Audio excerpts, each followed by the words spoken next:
I wanted them to understand that me not participating much wasn't just a one-day thing, that is going to be for the whole duration of their stay. Basically, I didn't want them to think like, oh, now it's back to normal, we can talk to her again. Like, no. So I basically sent them a message, but I was basically saying, and it stressed me out a lot writing this message. I used ChatGPT, and like I was rereading it over and over and over again, and then I finally sent it, and I was so stressed, even though I've known my in-laws for 9 years, right?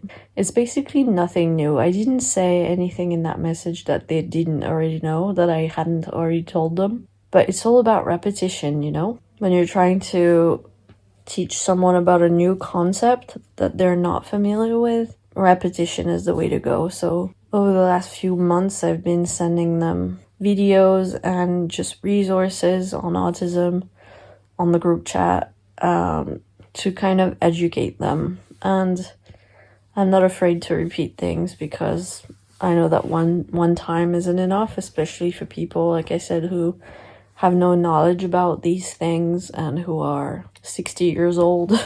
Not saying that's old, but they're obviously like their brains maybe are not as fast to learn things as they were before when they were younger. So, repetition. So in my message, I was pretty much saying like, I don't have the mental energy to have conversations and answer questions and things like that much.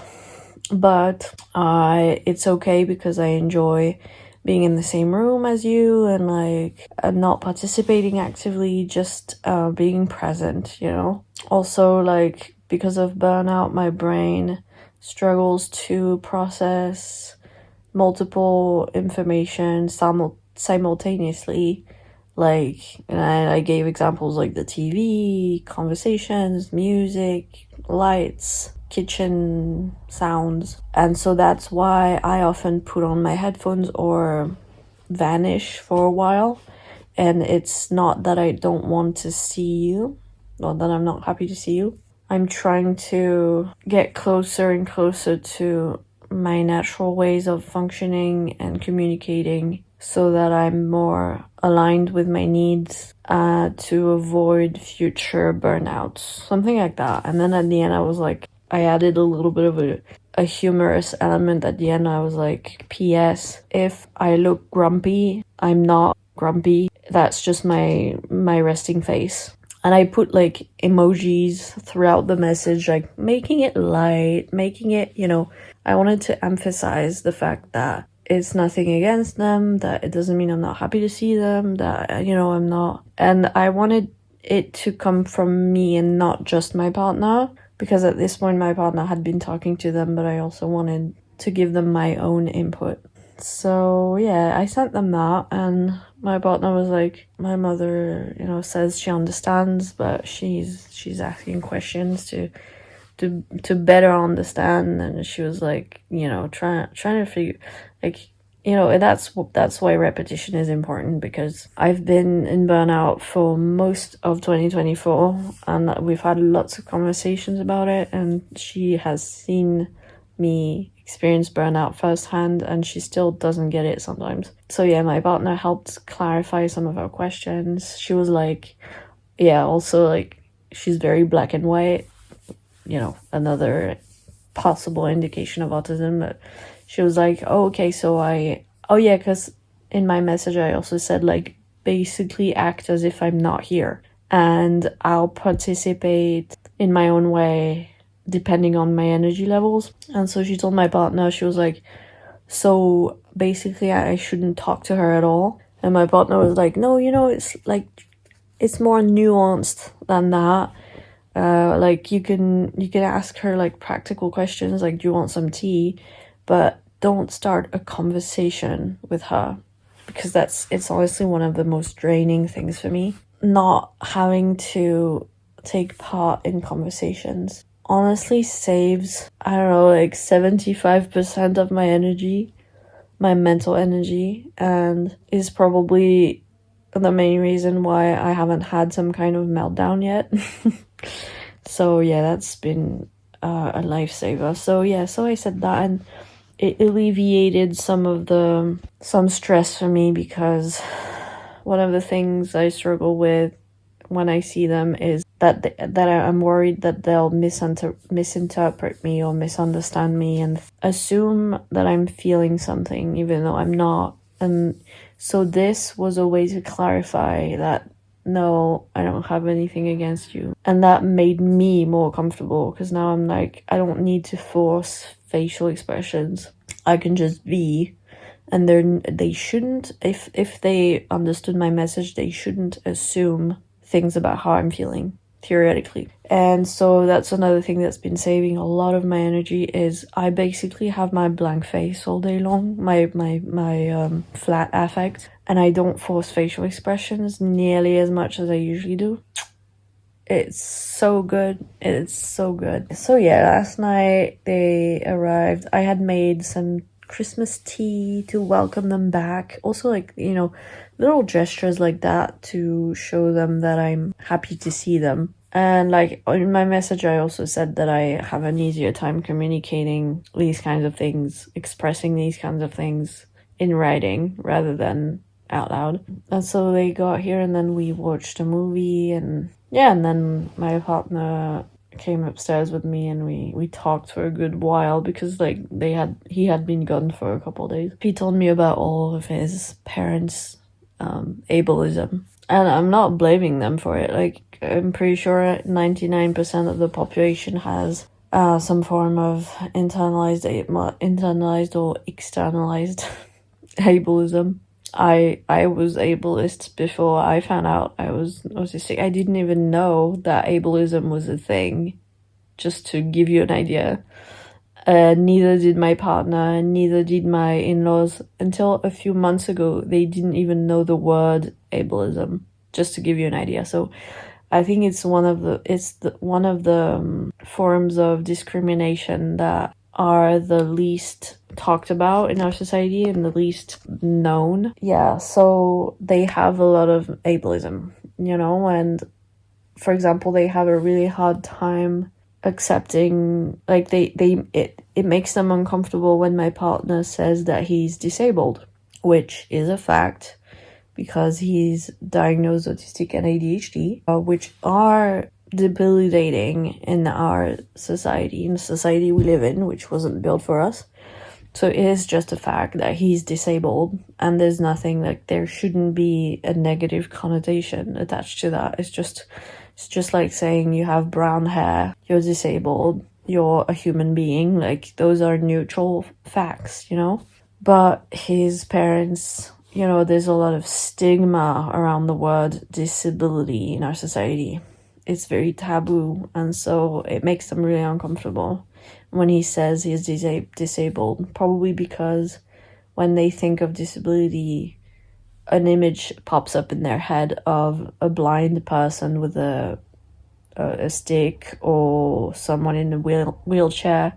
And because my partner doesn't fit any of these stereotypes that they have in their minds, they think, disabled isn't the right word. He's using it wrong. He's, you know, my father-in-law in particular has a real hard time with that kind of thing. And like, he'll be very dismissive and like almost like laugh in your face. Not me, but because I'm clearly disabled, it's so obvious. But with my partner, whom he's known since he was 8 years old, he has a harder time. Like, he probably thinks it's some kind of excuse, like I said, an excuse for bad personality traits, even though he is neurodivergent himself, because he is dyslexic. So he should get it, but he doesn't, because guess what? Society has been ableist towards him his whole life. He's never had accommodations for his dyslexia. Even worse, he was bullied for it at school and stuff by his own teachers. So obviously, like, he's never considered himself as having a disability, even though he does. And he is uncomfortable with anyone else doing the same. So a lot of internalized ableism to work through. Autism is still relatively new for them. It's something that we figured out this past year. But they've known about my partner's ADHD for years at this point, literal years. And still, they blame him for things that are part of his ADHD. My partner will be watching the movie, and it's a movie we've seen many, many times before. And so my partner's talking a lot. He's making lots of jokes. Because he has ADHD, so he struggles. He gets bored easily, especially if it's something he knows, and if he doesn't have enough stimulation, enough dopamine, he will seek that, stimulation. And his mom is like, oh, you can't focus on the movie, can you? Like, you can't stop talking. And I just wanted to turn to her and say, like, yes, because he has ADHD. It's like someone saying, well, I'm blind from birth.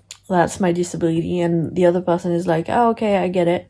And then 5 minutes later, they say to that person, like, didn't you see the person crossing the street? And you're like, no, I just told you I'm blind from birth. Like, what's so hard to understand? It feels like that sometimes, and I've seen lots of memes about that when it comes to autism, ADHD, because obviously these are invisible. And so people are like, oh yeah, you're autistic, you have ADHD, I get it. And then 5 minutes later, they'll be like, why'd you do that? And then you're like, because, as I told you, I'm autistic and ADHD. Why do I have to explain every single time? And it feels crazy for that to come from his own mother, who's known that he has ADHD for years. And before that, she was married to my partner's father, who also has ADHD. Like, how many times does one have to explain, for you to understand? So yeah, it gets frustrating sometimes. Today was better than the 27th, definitely. Again, I didn't come downstairs until 1 p.m.-ish. Basically around lunchtime. We wanted to watch a new movie that came out. My partner wanted to play a game before that, and I told him, like, I don't have the energy to play a game right now. So he said, we'll just do a quick 10-minute game with my parents. And the 10 minutes turned into, I don't know, maybe 2 hours, where I was stuck on the couch waiting for them to finish their game. But I was watching some videos with my headphones, listening to ASMR, so it was good. Now my partner was like, out of the blue, he was like, let me show you the upstairs. And that makes me really uncomfortable, because upstairs is like the no visitor zone, is like my safe place. And I had told him that I was uncomfortable with them seeing especially the bedroom and stuff, and he was like, no, it's okay, I just wanted to show them my desk, my home office, and I'll close the door to the bedroom. And I was like, I was dreading it because it feels like in my safe place is being invaded. I was like, okay, fine, if you say so, but I know that his parents have a hard time with boundaries. That's what happened. So they went upstairs, and like, he showed them the bathroom, he showed them his home office and stuff. And then his father-in-law was like, and this is the door to the bedroom, and opened it. And my partner was like, no, don't open it. And my father-in-law, who doesn't respect boundaries, was like, oh, who cares, and opened it anyway. And I hadn't planned for anyone to see our room today. The bed wasn't made. I just didn't know what the bedroom looked like, and it's going against my consent. It's disrespecting boundaries, and having a history, having trauma around abusive people, disrespecting my privacy and my boundaries is triggering for me. And so I had to say, all the way from downstairs, because I was on the couch, I have to say, like, no, I'm not okay with you going into the room, please. Like, I had to, like, make them, like, force them to respect the boundary and stuff. So that was stressful. It's difficult having people over, because you feel like you're not at home anymore, like your home isn't your home anymore. it's even harder when they do stuff like that, you know, and like, if they're well-meaning, like in the morning I'll be hearing them down in the kitchen just rummaging through stuff and taking care of the dishes and making themselves coffee and stuff, and that's great, you know, and it is good that they can do that, but also it makes me cringe because I'm like, they're in my home using my stuff, putting my dishes into the dishwasher, using my, you know, like, yeah. So in response to the message I sent yesterday on the group chat, my mother-in-law was like, oh yeah, it's all good, we understand, and I hope you'll get better soon, which I was like, okay, I get it, she's trying to be supportive, she's trying to, yeah, wish me well, like, for my burnout, but obviously part of the message was to say that I was basically, I didn't phrase it like that, but I basically said I'm slowly unmasking, and so I wanted them to understand that, like, some of these changes that I'm implementing right now are not just for the duration of burnout. It's gonna continue after that because it's to prevent future burnouts, you know? And so her, like, hope you'll feel well soon, felt a little weak in the context of autistic burnout, first of all, because, like, it can take years and it's pretty intense, as they've obviously noticed, because they've never seen me so tired before. So that felt a little weak. And then she was like, if there's anything we can do to help. And I was like, I mean, the message I just sent was basically me telling you what you can do to help.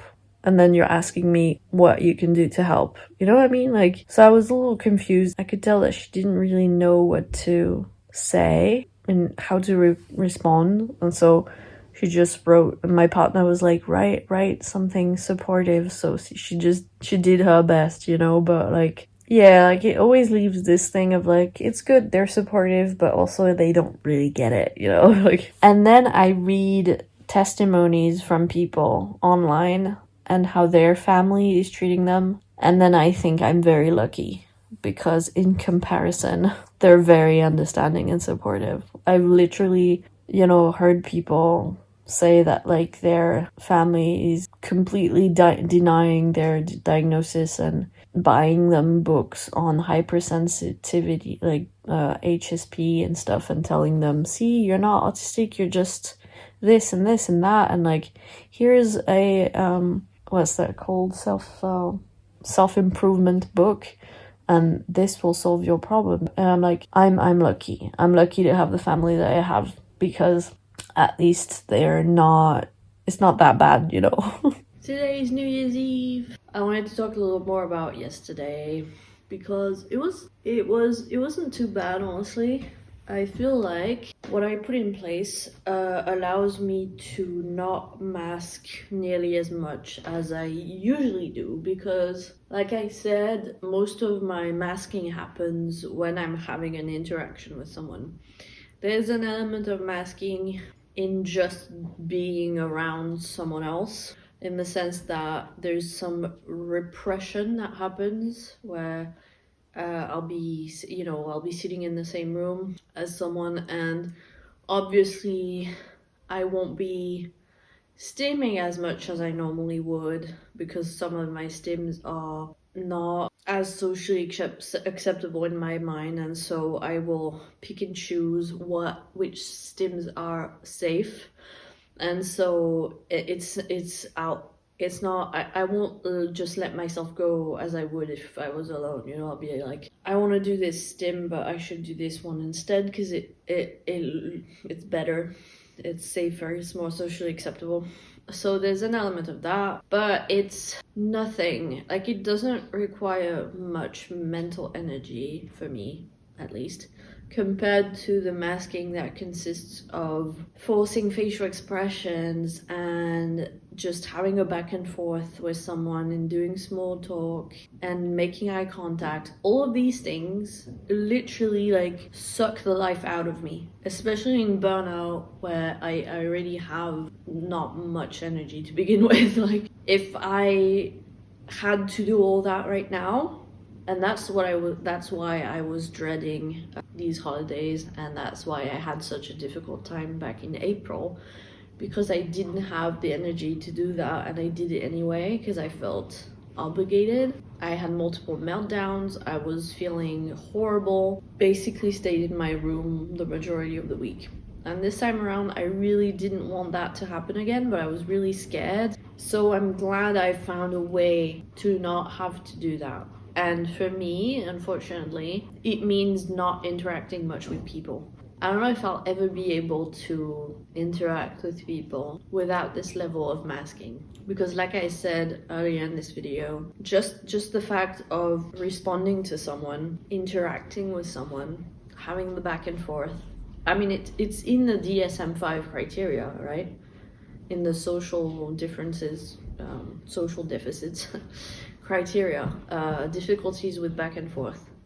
It's not so much that I can't do it, that I don't know how to do it. It's more that it's extremely uncomfortable for me. And there's an element of PDA, like I mentioned. Also an element of trauma. I wish things were much less complicated and I could put them in a neat little box and it would be easy to understand, but that's not how it works, unfortunately. Things are very complex, and I know that my struggles probably don't stem from just one thing. It's a mix of different things, and trauma is one of them. The trauma that comes with masking, because masking is a trauma response.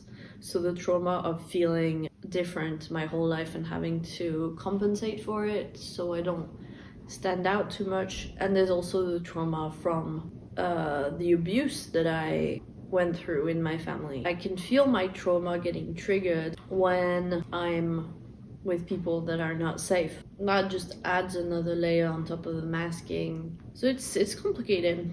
And because my struggles don't all stem from the same thing, and they stem from a variety of factors, it's difficult for me to identify them clearly and to know what to do about them, you know? By the way, if you hear something in the background, it's the dishwasher.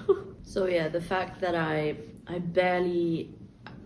maybe look into my in-laws' eyes 3 times throughout the day compared to, I don't know, over 100 times on a regular, like usually, because usually they talk to me much more. At least my mother-in-law talks to me much more, so I feel more compelled to look her in the eyes, to make faces, because again, like the flat affect tends to make me look grumpy or like and I don't want people to assume things about how I'm feeling, so I'll fake a smile or whatever, and then focusing on what she's saying and how to respond, with my PDA getting triggered of like me wanting to flip the bird literally, like, and be like, I don't want to answer your question, but I have to. So it's all these things that happen simultaneously that wouldn't happen if I was holistic, you know. I wouldn't even think about it. I would just do it naturally. These things take so much energy, so much energy. And I was talking to my partner, I was like, how do you do it? Because like I said earlier, his mother talks nonstop about everything, and it's so annoying. Like, I get it, like that's her way of interacting, that's her way of being. Like, I respect that, but also it's extremely annoying.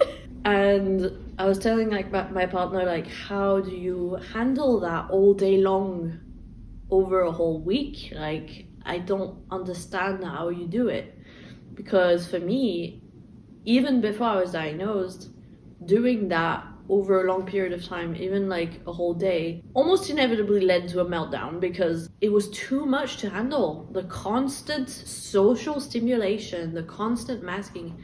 And my partner was like, oh, I don't handle it well, I have shutdowns. And I know that he has shutdowns, but just, it's so mind-blowing to me how much he internalizes and keeps to himself. Like, I literally, he won't he doesn't tell me that he has shutdowns until I ask him, you know, like, whereas I'm like more open, like I'll talk to him about everything that I felt throughout the day. Like it's basically, I basically talk with him about the same things that I talk about in my videos. And I'm always surprised because I'm like, I still get tricked even though I know him and I know some of his struggles, you know. I still get tricked because he doesn't show anything. And of course that's why people like us then get told that we don't look autistic or that we're not actually disabled, because his struggles are so invisible, even to me, who's known him for 9 years. I was like, yeah, I have multiple shutdowns throughout the day and I just go to the bathroom to recover for however long I need to, and then I come back and I'm fine again. Fine enough to keep going. And that's the difference between us, is that he doesn't get meltdowns much. He gets shutdowns. I get meltdowns. And I was so shocked. I was like, you can't keep going like that for much longer. Like that's bad, you know, like getting multiple shutdowns throughout the day. And I know that his work also does that to him to some extent. Not as much anymore. Well, right now he's not working, but I mean, you know, he had come to a point where his shutdowns from work were happened less frequently, but still, like, I'm like, this is not sustainable, dude.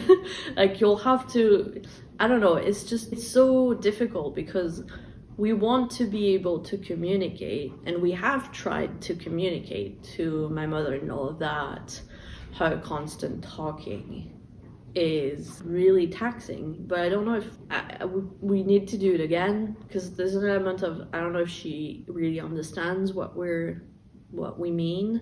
I don't know if she's able to, like, it takes a lot of effort for her to not do that. I don't know if she understands the real impact it has on us. It's all these things, and so it's really difficult because I'm worried about his health and his well-being, you know, but also, like, that's his mom. Like, he knows how she is. He's known her his whole life, obviously, so he's used to it. But it makes me so frustrated, because there will be things like when they were on their 2-day trip, he slept like 3 hours that night. And so last night he was tired and he was like, I'll go to bed with me. And his mom was like, no, you've got to stay. And he was like, oh, so I don't get a say in this. And she was like, no, you've got to stay with me for a while, because I came to see you. I came all this way to see you, just to see you. And I know that it's, you know, she says it in a playful way and in an affectionate way. And I know that it's well-meaning, like she wants to spend time with her son and stuff. But also, like, it's so frustrating for me, because I want to, like, come to his defense and be like, no, he needs his rest, you know, like, he's neurodivergent like me. And he didn't sleep much 2 nights ago and he needs to rest, you know, like, he's clearly tired. Why can't you accept that he needs to rest and be okay with it? Like, I know that I can't do that, first of all, because I don't have the energy to get into any kind of fight or confrontation, and that it would almost inevitably end up again, like, being a much bigger thing than it needs to be. It could really blow up, you know. But I'm like, we need to find a way to communicate these things to her, because it's like our well-being depends on it. You can't continue to have multiple shutdowns throughout the day. And I can't just be in my bubble every time we see them. We have to find some kind of compromise, you know, maybe decide on moments of quiet where no one's talking. That's kind of what movies are for. That's why we watch movies so much. But even during the movies, she talks a lot. And my partner was like, I wish she understood that I just want to spend time with her, be around her without us necessarily talking. And the thing is, is it because she's neurotypical? and doing lots of small talk is her way of engaging with people? Or is it because she's high masking and she unconsciously does a lot of small talk because she thinks that's what's required of her, and she does it way more than a neurotypical person? I don't know. Like I said, she's a mystery to me, and my brain is constantly trying to figure her out, and it's tiring, and I wish it would stop doing that, but I can't. So I don't know why she does it, but I think in her mind, that's the only way she knows how to feel that connection with people, with her son. Even though he clearly expresses both verbally and non-verbally that he is fed up with it. He doesn't care about these things that she talks about. He gets annoyed, regularly tells her like, what, why do you have to talk about, I don't care about this, like, because he's slowly unmasking as well, so he's more open about these things. He'll be like, I don't care about this person you're talking about, I don't even know that person, like, can we talk about something else? Like, it's taxing. Hopefully we can get to a point where we can spend time with them without it being too taxing for my partner or me. On the other hand, you have my father-in-law, my partner's stepdad, who is a bully.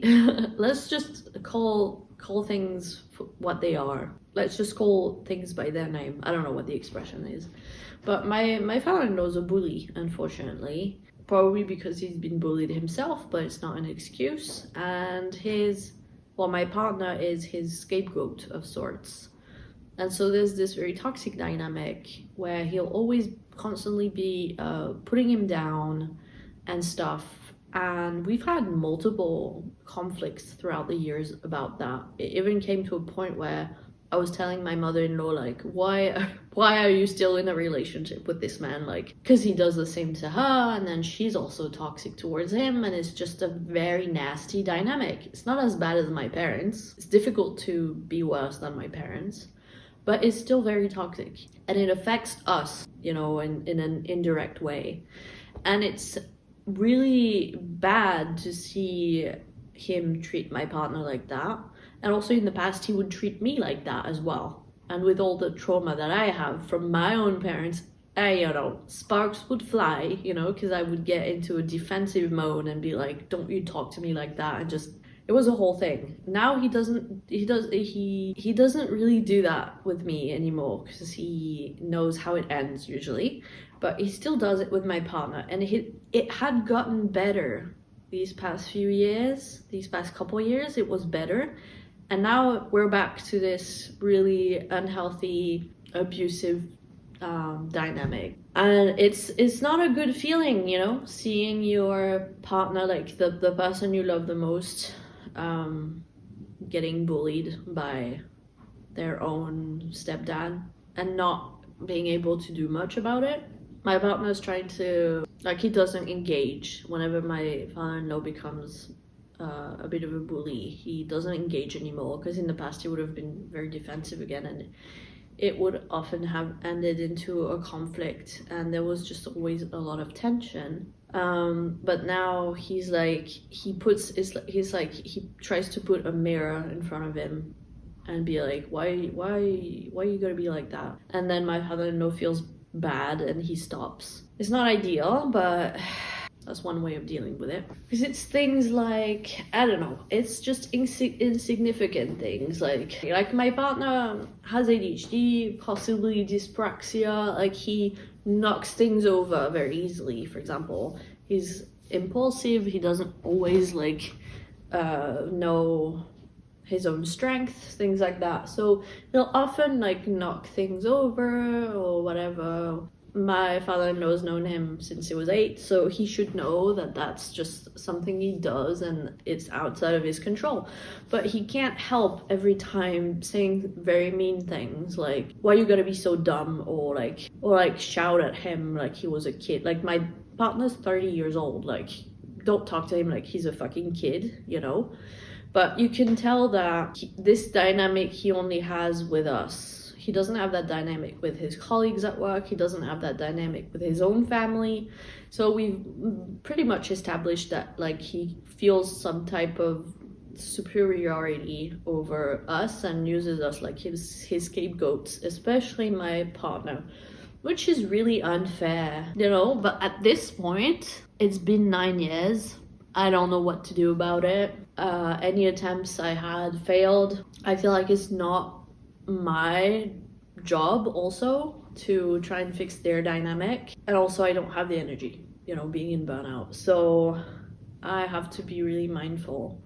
But it's very difficult to see that dynamic and not be able to do anything about it, because I feel protective of my partner because I love him. I don't want him to be treated like shit, you know. Like, so, and you can see how, you know, with my mother-in-law on the one hand and my father-in-law on the other hand, and everything else, everyone's family is like that. It's just lots of things to deal with at once, you know, on top of the masking, the trauma, the PDA, the struggles with changes in routine, the sensory overwhelm, the social difficulties. Like, you can see how, and I mean, I'm not surprised that I typically get overwhelmed within a few hours of spending time with them. Like, it's a lot.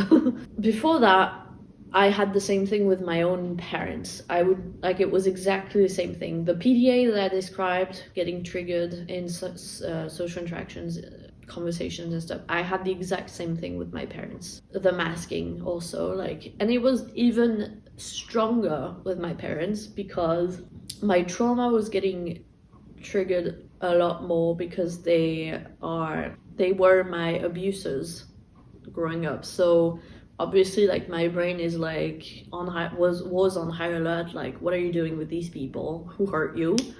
Like, danger. Because they were the most unsafe people in my life, they were also the ones that I masked the most with, because anytime I didn't mask, I would get so hurt, you know. I would get blamed. They would make me feel like shit, basically. So it was imperative for me to mask, but it was just an amount of masking, a level of masking that I was unable to sustain for more than a day. And so it would inevitably end with me having meltdowns, feeling completely overwhelmed, being in complete fight or flight, like 10 times worse than what I am experiencing with my in-laws. No wonder it would take me weeks to recover afterwards. And I would feel like completely, like, it felt like I was going insane, because it felt like, at the time, it felt like I was the only one experiencing this. And I was like, why am I experiencing this? Because I didn't have any answers. I didn't have any answers about the trauma, about the autism, about anything. So I was like, I am going fucking mad, because I'm apparently the only one experiencing this. Why am I experiencing this? This is so weird. This isn't new to me, and it's, like I said, much better than what I experienced with my parents, but it's still something that I would like to work on. It's not good for my health. Anyways, I hope this vlog isn't too boring to watch. I'm trying not to repeat myself too much and talk about the same things over and over again, but if you're autistic, you'll know that that's the tendency we have sometimes, is to, until we've fully processed something, we tend to go over it over and over again. I do the same thing with my partner. I know it can be annoying. That's just my way of processing stuff. But I'm trying my best to talk about a new thing every time I turn on the camera. Yeah, I hope you're enjoying it. I'll just keep filming stuff as I go until I feel like I've said everything I had to say about this, and I can wrap it up and post it, probably, you know, in several parts. So, because what I've filmed and edited so far is almost 2 hours long. Anyway, I'll see you later. Bye. We're past midnight, so it's technically the 1st of January 2025. Happy New Year, everyone. I waited for it to be midnight and then went upstairs. If you can hear some noise, some background noise, it's because my partner and my in-laws are watching a movie downstairs. But I was too tired. I went to bed and had a bit of a revelation these past 10 minutes. I was watching Dana Anderson's New Year's Eve live stream, and someone in the chat said something about situational mutism, and I have no idea what the context of that was, because I was doing something else at that moment, and I think the sound was off, whatever. Like, I have no idea what they were talking about, but I saw situational mutism, and I was like, I don't know, something in me said you should look that up. I know a little bit about selective mutism. I don't know if it's just a synonym of that or if it's just a different kind of mutism, but anyway. So I looked it up. I started thinking, like, could that be contributing to the struggles I have around speaking with my in-laws? And I started remembering all the things that I've been saying previously in this video about my difficulties speaking to my in-laws and getting the words out, and how much time I've been spending wearing my headphones, not actively participating, just being in the same room. And it kind of clicked. I was like, that would make a lot of sense, actually, because it's something I've been struggling my whole life. As a kid, I was the painfully shy kid who didn't talk to strangers. Situational mutism can be triggered by situations or people that are unsafe or feel judgmental, or because it's an anxiety-induced phenomenon, if you will. I was kind of like reading the description and how it manifests in adults, and I was like, this could explain a lot of things. Tonight, for example, for New Year's, for the New Year's Eve and stuff, I didn't talk much. I was wearing my headphones. I was watching Dana's live stream for a while. Gosh, I look really tired right now. I said a few words, but like not much. And I noticed that I don't speak very loud. Like, it's difficult for me to speak at a normal volume. Like, there have been times when I've just answered questions with gestures or as few words as possible. And I will talk to my partner, no problem, but talking to my in-laws is difficult. And like a lot of my behaviors, like whispering to my partner and stuff, like a lot of my behaviors actually look a lot like selective or situational mutism, now that I think about it. And it would make a lot of sense. Like, I definitely think there is an element of PDA and masking and stuff, and of course trauma. But I feel like the mutism is like kind of like the cherry on top of the cake of explaining what's going on.